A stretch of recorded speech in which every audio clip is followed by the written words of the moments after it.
Welcome back to the channel. In today's video, I'm going to show you guys how to watch TikTok videos without the captions on the videos. So if you guys are annoyed when you're scrolling on TikTok and you see all the captions and you're trying to watch the videos, I'm going to show you guys how to watch it without the captions. It's actually really easy to do.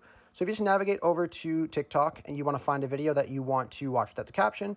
So let's just save this video right here, for example. All you guys have to do is click on the three dots.